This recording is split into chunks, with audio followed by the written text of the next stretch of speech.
All right, you guys, we are live, and it's really loud in here. We are at Hot Mama's, downtown Oakway, in the mall. And we're here because these are a bunch of people getting together. They're just a bunch of party people, but I'll tell you what, there is a lot going on here today, and we're going to tell you about a movie that is being created here in Eugene, and it's already been filmed, and its debut is coming up really soon. Next, not this weekend, but the following weekend. The movie is going to debut here in Eugene, and we're going to tell you, talk to the producer. We're going to talk to one of the actors in the movie in just a second. I am now, as we speak, sharing this around, so bear with me for just a moment. And hold on, we're getting there.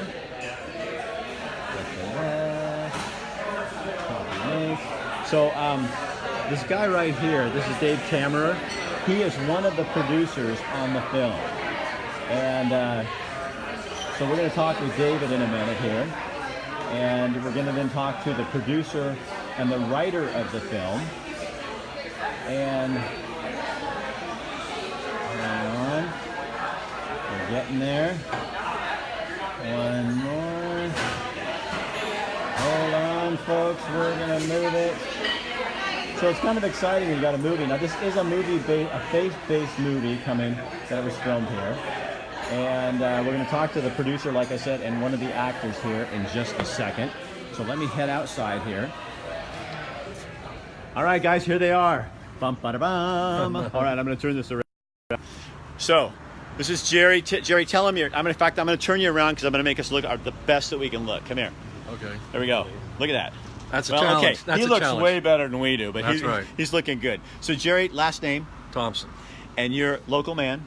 Yep. Been in the community for a long time. Cottage Grove, born and raised. And Eugene. And is this your first movie? No. No. It's about. There's two dramatic movies, and then I've had a couple documentaries too. In fact, the only history of Oregon football on video, 7 hours long, 4 DVD. Shameless plug. I was manager of the football team back in '69, '70. So you produced this movie, and the name is Translated. And this is the story of Paul, the Apostle Paul. Oh, you gave it away already. Well, that's it. We got to tell him something here. Yeah, I know. So you guys, this movie is based on what if the Apostle Paul came back here right now To our time, yes. to our time, and it's actually filmed in the community here. Oh yeah, well yes, it starts in Rome, Italy, but of course we actually shot it up in the Bohemian mining caves, in a cave up there.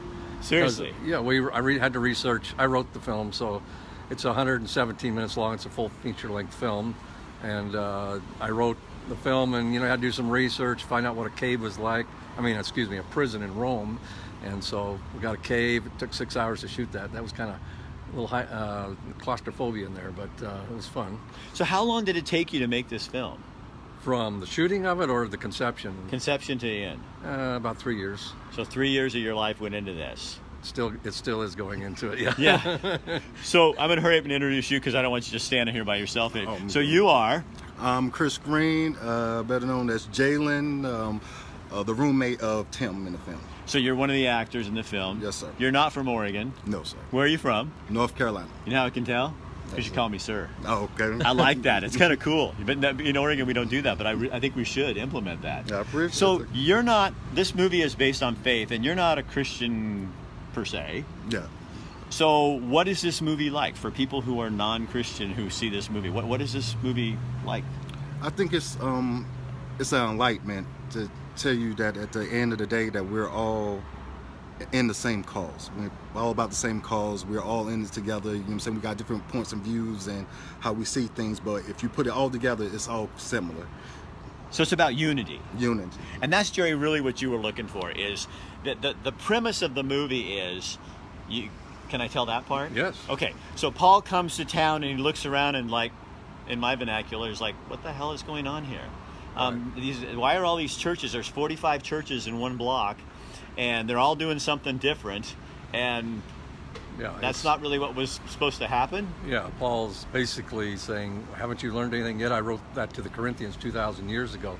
So ours is specifically, this message is for Christians more than all people. Now, anybody who goes to this movie should get some entertainment and inspiration, but it's specifically designed for a comment on the body of Christ, or those who say they're Christians, and are we really doing what Jesus and the Apostle Paul would want us to do? And it's based on a verse in the book of John where Jesus, before he's arrested, a verse that really struck me, and that was a nutshell of the movie. And I can talk about that, or we can talk about something else. Go talk about that.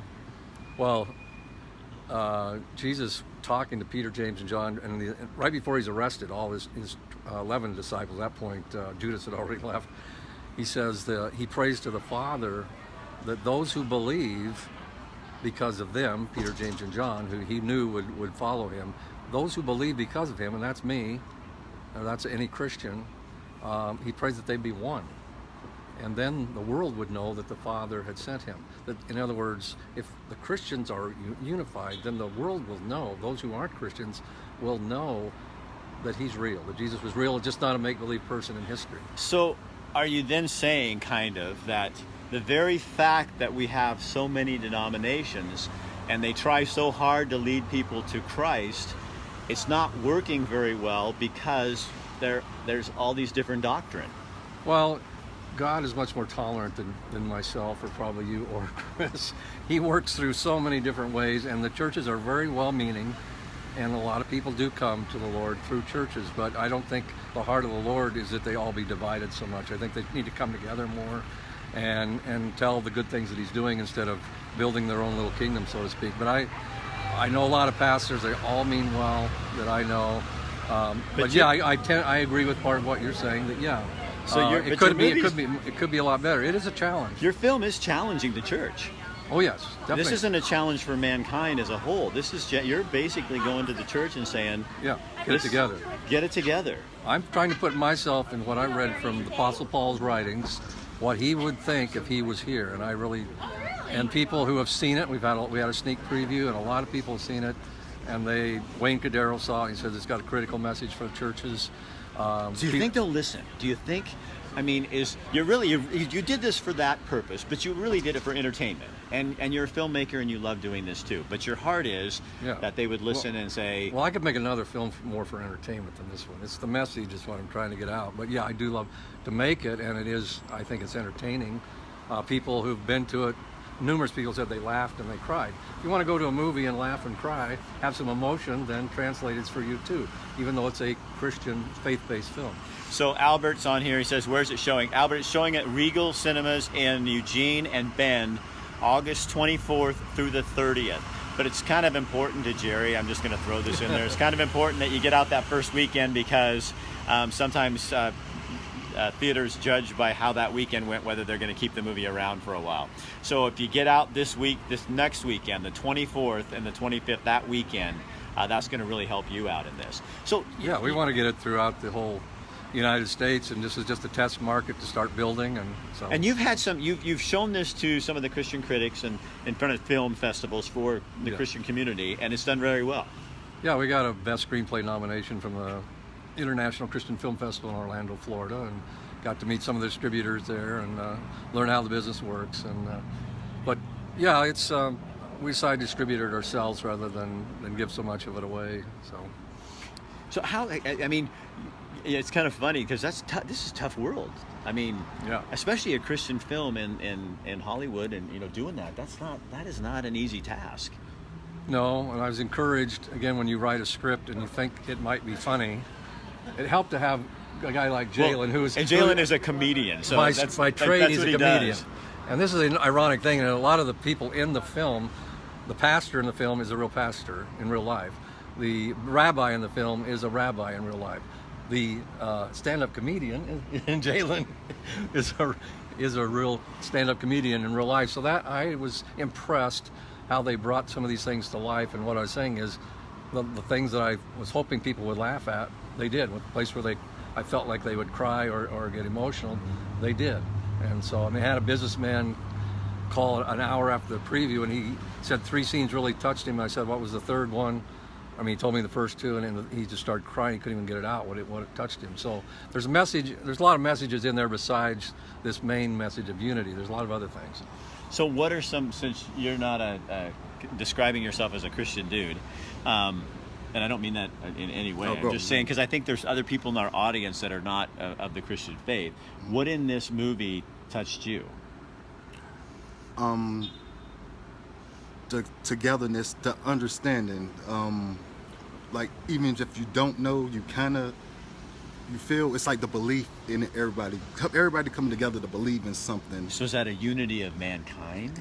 Yeah, that's what I'm saying. But it like, you have certain things that pull you away, then you got a lot of genuine people that bring it together, and as a group we can overcome all. That's how. Do you think it's similar in, I mean, what you see going on in our country right now with the parties, and what we see going on with race, what we see going on with this disunity?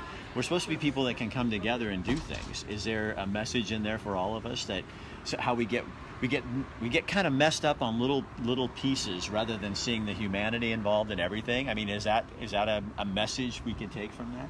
Yes, I think the message that you could take is just, as a group, it's dangerous, but as individuals, just work on yourself, and actually just little things with yourself, and tolerance goes a long way, and just willing to try to understand other people, and you know what I'm saying, they're not to be so quick to shy them away or look them off, you know what I'm saying, but really just listen to them, you know what I'm saying, don't gotta agree, but listen, and we can all come together, you know what I'm saying. At Tolerance is a big word. There's a scene in the film where the Apostle Paul at first judges Jalen for something that he feels is immoral, that he does that's immoral, or about to do that's immoral.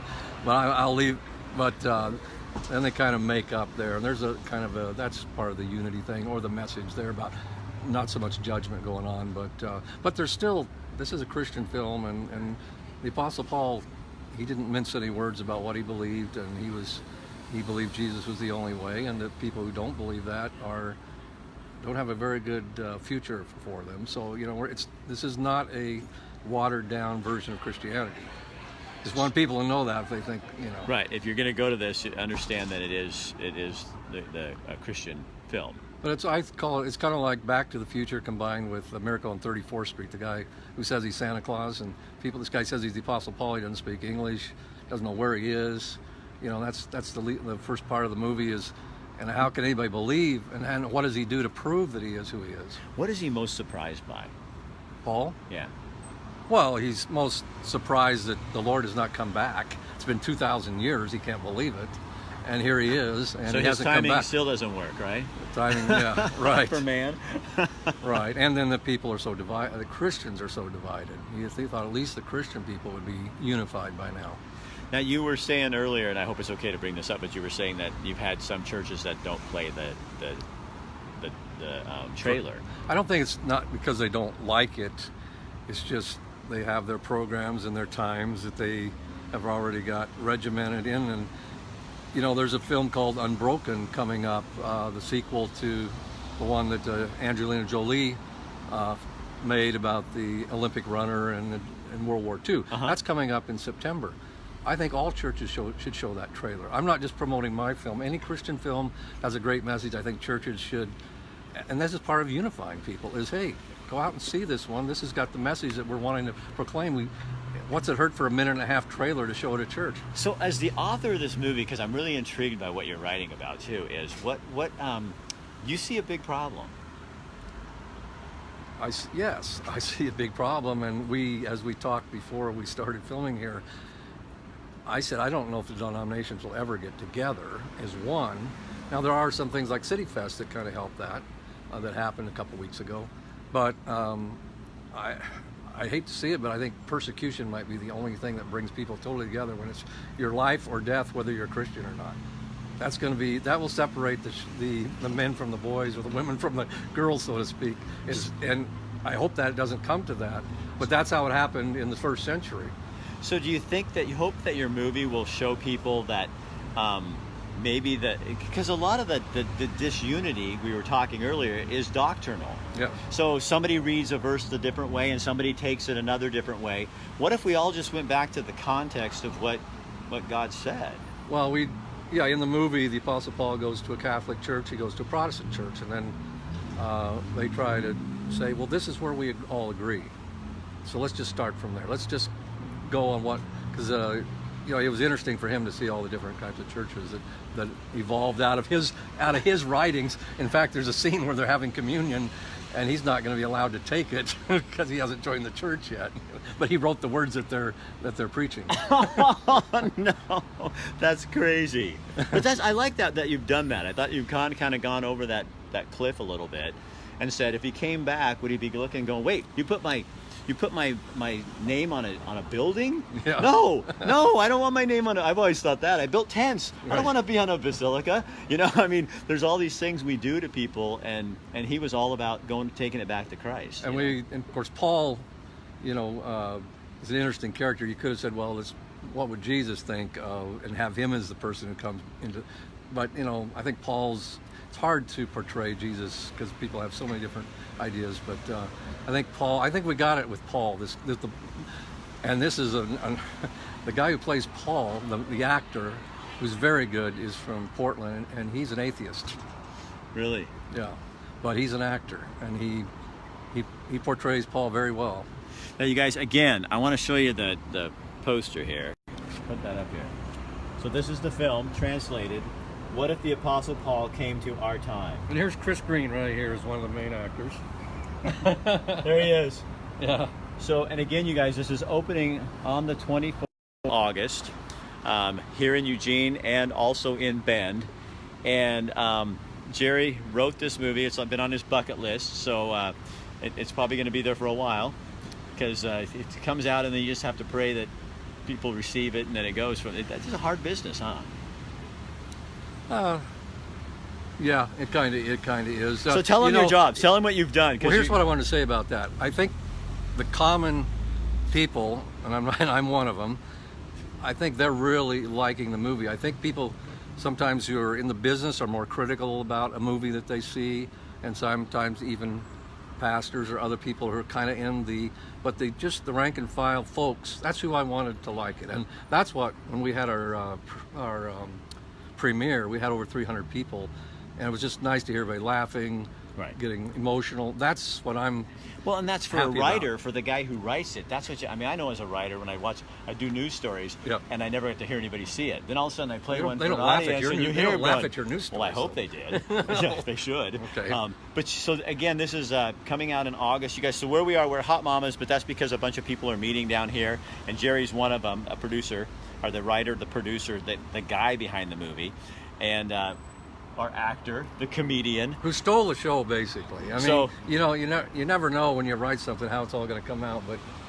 Jalen really was I say stole the show. Basically, he did a great job. Camera, come here, please. So this is Dave Kammerer. You guys know him from Summit Funding. He's like one of my regular clients. Dave and I, we're normally out in the woods somewhere walking around with the McKinsey River Trust or doing things like that. Crazy like that. He's with Summit Funding, but you are a sponsor. You're a producer the executive producer. Jerry is one of my very good friends, and he's running the show. I just invested in it, and then I play a small part as a driver of a car. So you have a I don't get any camera time. You get a cameo in this? Something like that. So why did you invest in this? The message is what it's all about. This is a very important message. Got to get it out there. We're literally doing some work for God. So it's about that unity thing. Absolutely. It's bigger than just even church. This is for everybody. To me, it's like unity. This is for every human being on the planet. All right, Dave. Thanks. Absolutely. Jerry, anything else you need to tell people, buddy? Well, I just think you're going to be entertained and inspired. I hope you come out, and if you like it, continue to tell people about it. So you guys, if you think this is a great idea, share this on your page. Let people know about it. If you're not someone who describes himself as a Christian, obviously you're still going to get something out of it if you want to go. But it is directed towards people in the church, and they're going to understand the message is. I think 95 to 99% of everybody in America has gone to a church at one time or another, yeah. And I think there's a lot of things in the movie that they'll relate to that is not just about the Apostle Paul. And I give away too many things if I start talking about that. Are you hoping that people who may have been driven away? Yes. Yeah, there's objections. There's objections raised about church and churchianity, as the former Reverend Roy Hicks said a long time ago. A lot of churchianity instead of Christianity, so it touches on those things. I think people who have been turned off will be inspired by this film also. All right, show them this. This is the script, you guys, and that's only a section of it. Oh well. This is what the guy does. Yeah. Took a while. That's what writers do. And how many rewrites? He doesn't even want to say. 3 or 4. Yeah, 1,000. All right, Jerry, thank you. 3 or 4. Yeah, thank you so much for coming. Yep, thank you, Rick. No, you're welcome. Hey, thanks, man. It's You good already meeting know you. it. Thanks, Dave. Always a pleasure. All right, see you later. Okay, guys, remember, that's August 24th through the 30th. Regal only. Regal only, Regal Theaters only, and Regal in Bend and Eugene. And then be sure you go the first weekend. That'll just help him. We're just asking. If you're going to go see it Super early important. so they'll keep it around, okay? Sure won't hurt anyone. No, it won't hurt anybody. And if you want to have a good meal, we should thank the people here at Hot Mamas, because Dave's having a meeting, a separate meeting, and they said, oh, the guy goes, no, yeah, just come on in here. But they're loud in there. Youth Summit funding people and realtors Yeah, are we wanna really stay out here. noisy people. A little bit better. All right, guys, share this on your page. And what's tomorrow? Thursday, I'll see you at the car wash at 10 o'clock in the morning at Coburg Car Wash. And we're going to be with a guy named Abraham, speaking of biblical names. And he is actually collecting school supplies for young kids. And we're going to have one of those kids who got something last year, and we're going to hear his story on how much it changed his world just by getting a backpack.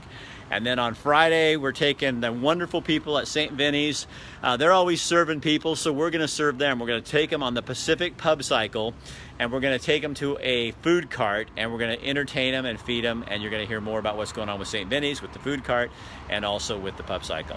And then on Saturday, we're going toga party in Cottage Grove. So we're going to be at the parade at noon on Cottage Grove at the big parade. It's going to be huge. And then that night, there's a huge toga party, and yes, we're going to be wearing a toga, and we will be there. Grovers. Yeah, the Grovers. So Cottage Grove is all over the news this weekend, and we're going to be down there with them. So have a good day, and I will see you tomorrow for bright and early, 10 o'clock.